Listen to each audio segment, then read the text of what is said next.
Assalamualaikum warahmatullahi wabarakatuh. Sebelumnya perkenalkan, nama saya Aprizal Wahyu Ngadianto. Saya berasal dari kelas 6C kelas 6C Pendidikan Bahasa Arab semester 6 angkatan 21. Yang mana di sini ialah mata kuliah Balaghah. Dosen pengampunya ialah Ibu Nia MPD. Pada kali ini saya akan mempresentasikan tentang apa itu majas. Oke, baiklah, kita akan langsung ke pembahasannya. Majas, menurut etimologi, majas dibagi menjadi dua.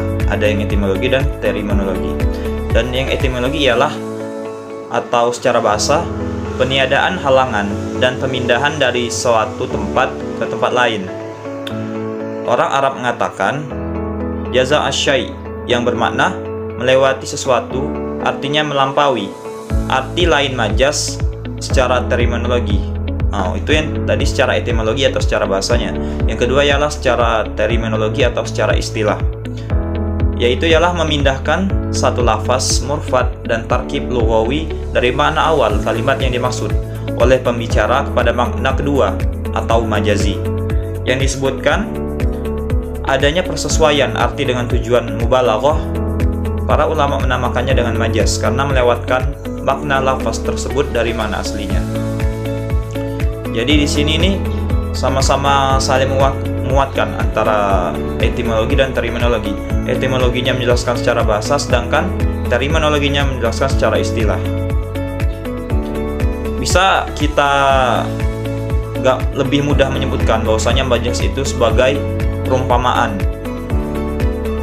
yang melewati suatu, yang melampaui suatu kata atau kalimat. Oke, selanjutnya ialah pembagian majas. Pembagian majas di sini menjadi dua. Yang pertama ialah lughawi dan akli. Apa itu majas lughawi? Telah kita ketahui bahwasanya majas lughawi itu ialah sama dengan majas yang telah penulis kemukakan sebelumnya, yakni lafaz yang digunakan dalam makna yang bukan seharusnya karena adanya hubungan dan korinah yang menghalangi pemberian makna hakiki. Di sini makna majas lughawi adanya hubungan antara korinah yang menghalangi pemberian makna hakiki. Ada makna terselubung di dalamnya. Jadi semuanya di sini sudah jelas bahwasanya lughawi itu berdasarkan bahasa tutur kata yang kita tuturkan, ada makna tersendirinya. Yang kedua ialah majas akli. Berbeda dengan majas lughawi, penyimpangan maknanya berkisar pada suatu lafaz atau kalimat. Pengalihan majas akli ini dengan isnadnya kepada musnad ilaih yang bukan pada tempatnya. Jadi pada majas akli ini berdasarkan akal, maknanya berkisar pada suatu lafaz atau kalimat. Pengalihan majas akli ini diisnadkan kepada musnad ilaih yang bukan pada tempatnya. Jadi adanya terselubung suatu kata pada majas akli ini sehingga bukan pada tempatnya diletakkan, seperti itu. Jadi menyesuaikan dengan akal pikiran kita atau akli, seperti itu. Selanjutnya ialah majas lughawi dibagi menjadi beberapa bagian. Yang pertama ialah majas mufrad mursal. Di sini pengertiannya ialah majas mursal adalah majas lughawi dengan alaqah ghairu musyabah, bukan penyerupaan. Dinamakan mursal sebab ia tidak terikat oleh alaqahnya. Majas mursal memiliki alaqah yang cukup banyak. Itu pengertian dari majas mufrad mursal. Yang kedua ialah majas mufrad bi al-isti'arah.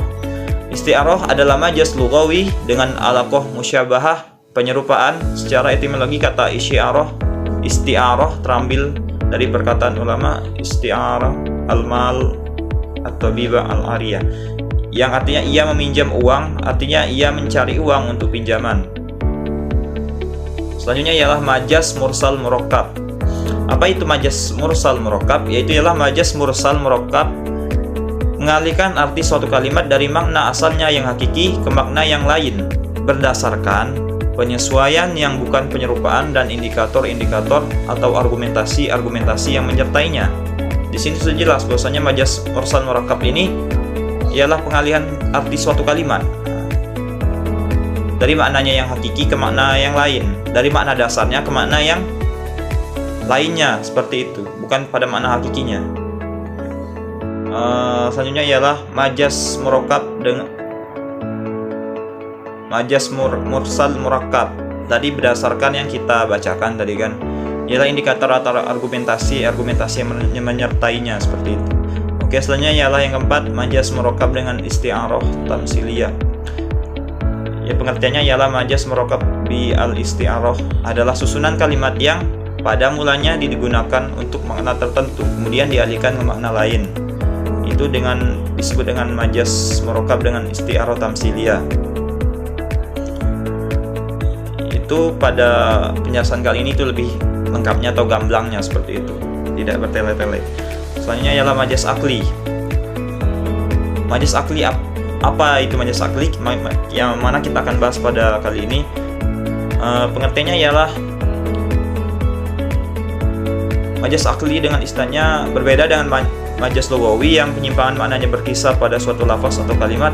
Pengalihan majaz akli ini dengan istilahnya pada ilah yang bukan pada tepatnya. Majaz ini disebut juga dengan isnad majazi. Jadi itu yang disebut majaz akli. Penempatan majaz akli yang pertama ialah penyandaran kepada waktu. Contohnya di sini, hazaz zahidu shashimu walailatu qiyam, yang artinya siangnya orang yang zuhud berpuasa dan malamnya bangun atau salat. Selanjutnya di sini ialah penyandaran kepada tempat, yaitu menyandarkan suatu kata kerja kepada tempat. Maksudnya seakan-akan tempatlah yang melakukan pekerjaan tersebut. Nah, di sini kita mengambil langsung contohnya, waja'alna anharu tajri minan tahmim, suratul an'am.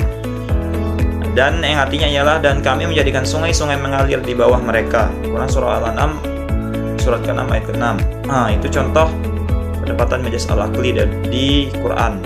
Selanjutnya ialah penyandaran kepada sebab, yaitu menyandarkan suatu kata kerja kepada penyebab terjadi perbuatan, maksudnya seakan-akan penyebab itulah yang melakukan pekerjaan tersebut. Maka contohnya ialah Bani Roisi Madarisul fi Indonesia, yang artinya ialah presiden membangun banyak sekolah di Indonesia, seperti itu. Itu salah satu dari beberapa contoh majaz akli. Mungkin hanya itu yang dapat saya sampaikan. Jikalau saya ada salah dari tutur kata, saya mohon maaf, kepada Allah saya mohon ampun. Saya akhiri. Wassalamualaikum warahmatullahi wabarakatuh.